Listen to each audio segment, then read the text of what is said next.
बात में आप सभी का स्वागत है। आपके साथ मैं हूं जोहम रुबा।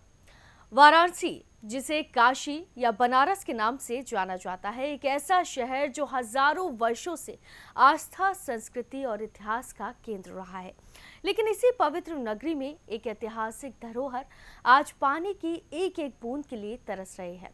हम बात कर रहे हैं बाबा बाणासुर मंदिर परिसर में बने उस ऐतिहासिक तालाब की, जो अब पूरी तरह से सूख चुका है। आप देखिए हमारी खास रिपोर्ट। वाराणसी के बाबा बाणासुर मंदिर परिसर में बना ये प्राचीन तालाब कभी श्रद्धालुओं और स्थानीय लोगों के लिए आस्था और जल संरक्षण का प्रतीक था, लेकिन आज इसका हाल देखिए। चारों तरफ सूखी जमीन, दरारें और वीरानी।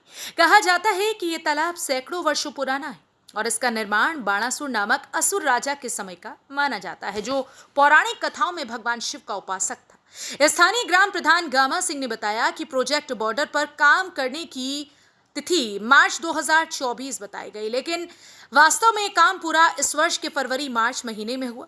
3.40 करोड़ की लागत से मंत्री मंदिर का सुंदरीकरण होने के बाद तालाब में एक वाटर फाउंटेन लगाने की बात ग्राम पंचायत की ओर से रखी गई, जिसके लिए स्थानीय ग्राम प्रधान की ओर से खंड विकास अधिकारी समेत अन्य लोगों से मौखिक बातचीत की गई, जिसकी वजह से तालाब में पानी नहीं भरा जा सका। जी, इसमें सूखा तो वही बताए हैं ना कि पोखरे में फुहारा लगवाना है। अच्छा जी, इसका 1 फीट मिट्टी निकलवाना है। अच्छा जी। अच्छा 3.5 करोड़ रुपए 3 करोड़ 40 लाख रुपए से सुंदरीकरण हुआ, जी। लेकिन तालाब मूल स्वरूप में नहीं है। तालाब का मूल स्वरूप होता है पानी, लेकिन उसमें पानी ही नहीं है। लाखों हजारों श्रद्धालु आते हैं मंदिर में दर्शन पूजन करने के लिए। भाई देखिए सर, जब इसमें कार्य कराना है तो भाई मतलब पोखरा तो सुखवाना पड़ेगा। ठीक है, मिट्टी निकलेगा, पानी सूखेगा तभी ना, मतलब अच्छा इसमें का मिट्टी निकलेगा। अच्छा जी। अच्छा मिट्टी सूखेगा, लेकिन काम हुए तो मार्च 2024, 1 साल 2 महीने से ज़्यादा का समय हो चुका है। 1 साल 4 महीने लगभग। मगर पानी अब सूखा है ना, पानी 1 महीना के अंदर अभी सूखा है। आप तो कह रहे हैं कि काम शुरू होने से पहले पानी सुखा दिया गया था। तो भैया एक चीज़ बताइए, जब उसी समय फुहारा लगवाना था तो पर्यटन विभाग को मतलब चाहिए कि उसी समय फुहारा लगवा दे। हाँ हाँ जब हमें बाद में कहेंगे तो हम तो पानी सुखवाएंगे तभी ना मिट्टी निकलवाएंगे। हाँ हाँ हाँ हाँ मतलब विभागों के खींचतान में ये तालाब सूखा हुआ है? नहीं, ऐसा बात नहीं है। ऐसा बात नहीं है, खींचतानी नहीं। ये बाद में प्रोजेक्ट आया कि मतलब इसमें फुहारा लगेगा। तो किसके द्वारा आया? ये हम लोग अपना मिल कर लगवा रहे हैं, अच्छा, सभी लोग। मतलब बार बार इसमें काम होता चला जा रहा है और तालाब सूखता चला जा रहा है। अब सूखा नहीं है, सूखा इसको करवाया गया है उसी के लिए। नहीं, मतलब सभी तालाब में अब पानी भरे रहते हैं, लेकिन ये तालाब देख रहे हैं सूखा हुआ, जो कि ऐतिहासिक और पौराणिक। इसके रिनोवेशन सुंदरीकरण का काम खुद प्रधानमंत्री ने ही किया है, बावजूद ये तालाब सूखा है। अब सूखा तो है ही है, इसमें हम क्या लगता है इसमें पंपिंग वगैरह कुछ लगा है? जी, लगा है। कब का लगा हुआ है पंपिंग वगैरह? वही करीब जब पोखरे का निर्माण हो रहा था उसी समय, मतलब मार्च जी हाँ, उसी समय बोरिंग हुआ है। अब तक इस्तेमाल हुआ बोरिंग का? नहीं हुआ है। इसके पहले पानी 2-3 बार छठ की पूजा पर इसका प्रयोग किया गया है। अच्छा, लेकिन बार बार सुखा दिया जा रहा है? नहीं, बार बार नहीं, फर्स्ट टाइम सूखा है। ये अब कैसे कर रहे हैं? चलिए ठीक है, फर्स्ट टाइम सूखा है। इस संबंधित किसी अधिकारियों से आपसे बात हुई है? जी, बात हुआ है। क्या उन्होंने आश्वासन दिया? बोले हैं कि मतलब इसमें पानी तो भरवा सकते हैं, आप भरवाइए पानी, क्योंकि प्रबंधक जी का है कि इसमें फुहारा पहले लग जाए तब पानी भरा जाए। अधिकारियों का कहना है कि हमने पूरा काम अपनी तरफ से पूरा कर दिया है। ये जो यहाँ के संचालक हैं उनकी जिम्मेदारी बनती है। नहीं, जिम्मेदारी नहीं, वो मतलब जिम्मेदारी तो है ही है। जिम्मेदारी तो हमारा भी है, उनका भी है। जिम्मेदारी तो दोनों आदमी का है, क्योंकि मतलब हम बताए कि इसमें का मतलब मिट्टी निकलवाना है। हमें मिट्टी निकलवा कर इसमें फुहारा लगवाना है। इसी संबंध में पानी मतलब सूखा पड़ा है। कब तक अनुमान है कि आपके हिसाब से? मतलब 15 से 20 दिन में मतलब फुहारा लग जाएगा।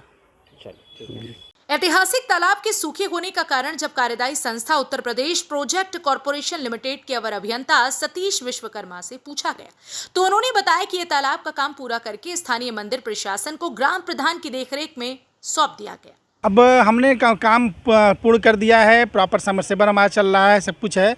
अब ये पानी भरना यहाँ के जो स्थानीय लोग देखभाल करते हैं या प्रबंधक हैं या जो भी चीज़ें, उन लोग की पूरी व्यवस्था होनी चाहिए थी, बट वो नहीं कर पा रहे हैं। इसके लिए मैं उनको निर्देशित भी कर चुका हूँ। बीच में भी आया था, 2 बार बोला था। अब उनका जो आश्वासन है कि इसको हम खाली करके तब भरेंगे, ये स्थिति है। बाबा बाणासुर मंदिर परिसर की ये धरोहर अब सरकार और समाज दोनों से इस संरक्षण की मांग कर रही है। यदि समय रहते कदम नहीं उठाए गए तो इतिहास की यह बेशकीमती धरोहर हमेशा के लिए मिट सकती है। साहब के फाइलों में गांव के मौसम गुलाबी है, मगर ये आंकड़े झूठे और दावे किताबी है। इसी दास्तां को बयां करता है ये बाबा बाणासुर का ऐतिहासिक तालाब है, जो लगभग 3 करोड़ 40 लाख रुपए से इसका सुंदरीकरण हुआ है।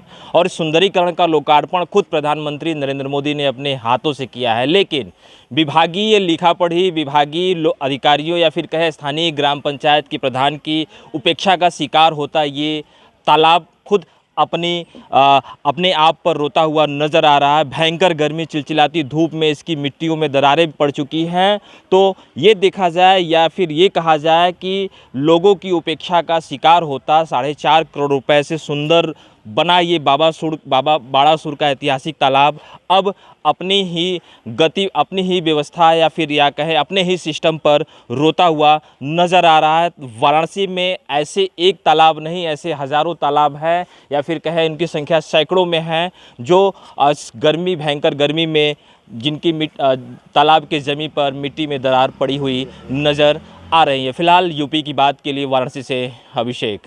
एक तरफ वाराणसी को स्मार्ट सिटी बनाने की बात होती है तो वहीं दूसरी ओर ऐसी ऐतिहासिक जगहें उपेक्षा की शिकार हो रही हैं। जरूरत है कि इस सूखे तालाब को फिर से जीवन देने के लिए कोई ठोस कोशिश की जाए।